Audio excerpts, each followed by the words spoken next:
Hello and welcome back to the video blog for Matt Lautner Cattle News from the Road.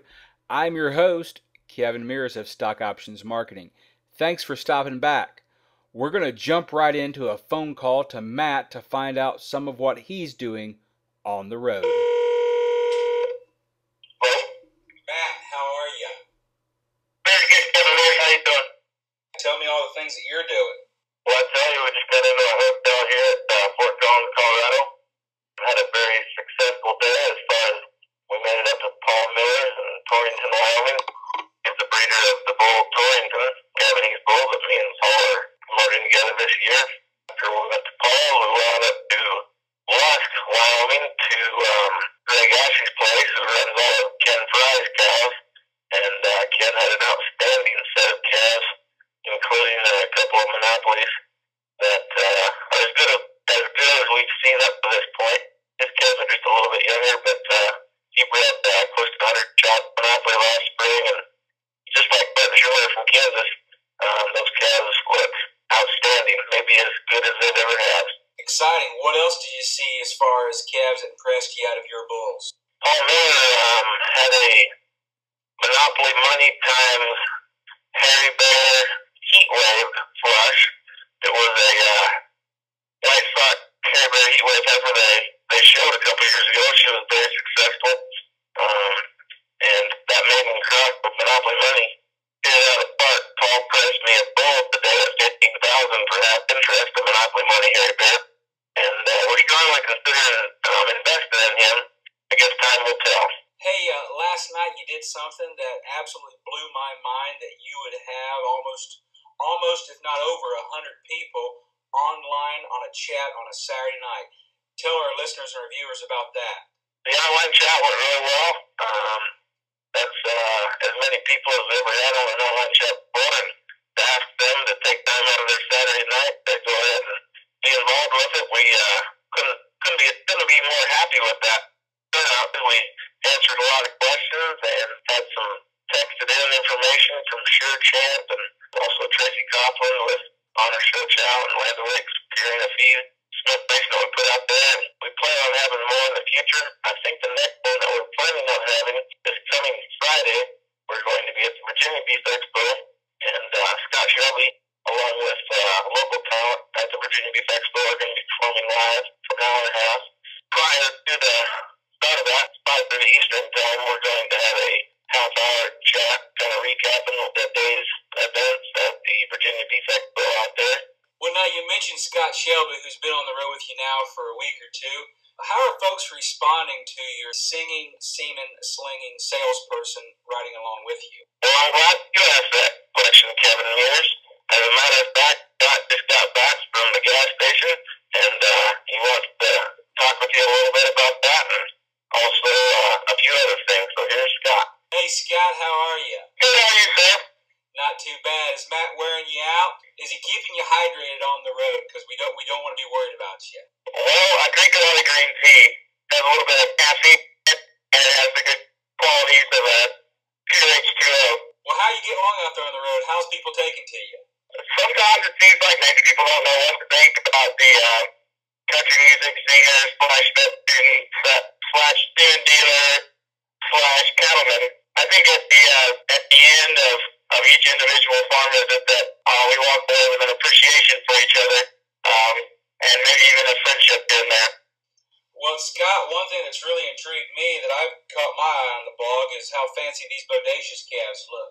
Can you tell me a little bit about some of those ones that's recently been posted on the blog, like the new bull purchase? Yeah, Kevin, the other day, the little bodacious bull, we didn't even post this, I believe, for the time being. I think it'll stick. It's pretty nice. Me and Matt and Glenn Taves went in on him. That calf, he was pretty easy to pick out there. One that kind of stood out in terms of quality and stoutness, and then on top of that, he had just an immaculate hair coat that went all the way down his legs from his upper hoof wall all the way up to his throat latch. And then he had one of the coolest color patterns on his upper lip and face that I've seen. But get back to things that cattle that matter, it seems like the bodacious calves are just super big and square-footed, really stout skeleton, wide chested, and then they just have a really good rib cage and a nice square feeder and snout muscle pattern. And whenever you catch them at the right angle, they just really give you an immaculate show ring look. I think that those calves in general will go a long way. Well, tell me about this one out of the Speckled Park cow we saw on the blog.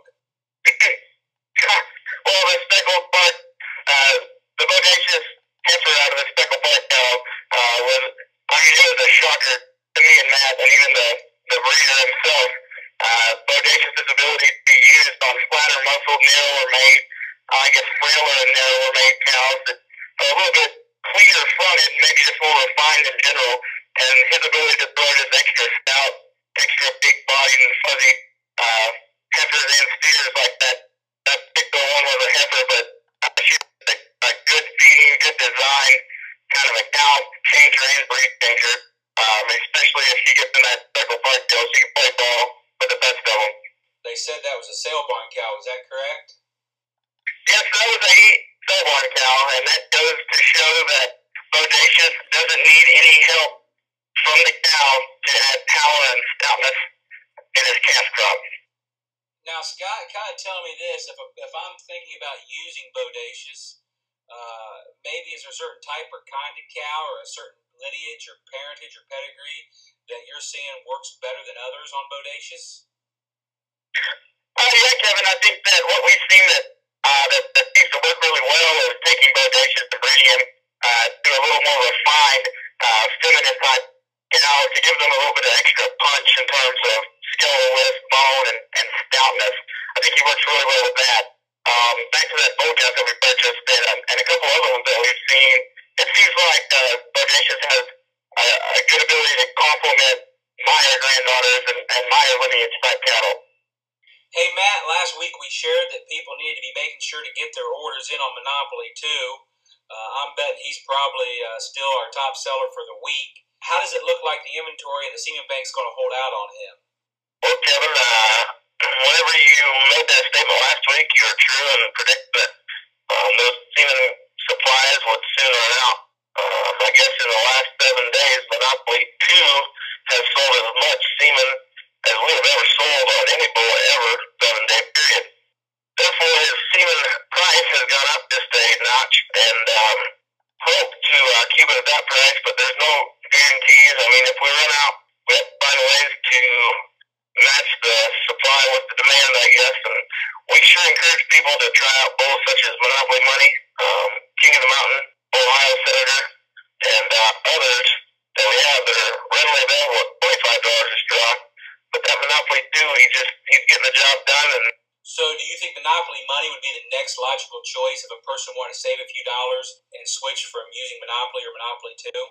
Monopoly Money would easily be the most proven choice to use. We also have a lot of confidence in the abilities of bulls like King of the Mountain with his lineage or his pedigree, being able to sire high-quality show cattle on a consistent basis. Traveling around with a musician and on the road like you are, do you think there's any truth to the rumor that I personally am starting about Bravo or Lifetime or the History Channel following you guys around and making your own television show like American Pickers?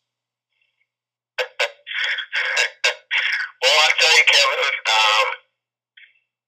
we do have a lot of fun with our job, our springtime job, driving around and meeting up breeders and seeing all these high-quality calves. And there might be a show of some of the fun we have with it as far as joking around and having a good time. But I'm sure that also people don't realize that it's a grueling job being on the road. I mean, we get up 6 in the morning and kind of battle all day long driving around and don't usually turn in until 10 or 11 o'clock at night. Well, Matt, appreciate you taking time out of your schedule tonight to visit with us and to visit with all the viewers and our visitors to the blog. Is there anything that you want to share with our viewers and listeners? I guess the only thing that I would like to offer in conclusion is that I just want everybody to know that we're trying our best to supply every breeder in America with the best genetics in America. And if there's anything that we can do to help out with your spring breeding, we will go above and beyond the call of duty to do so.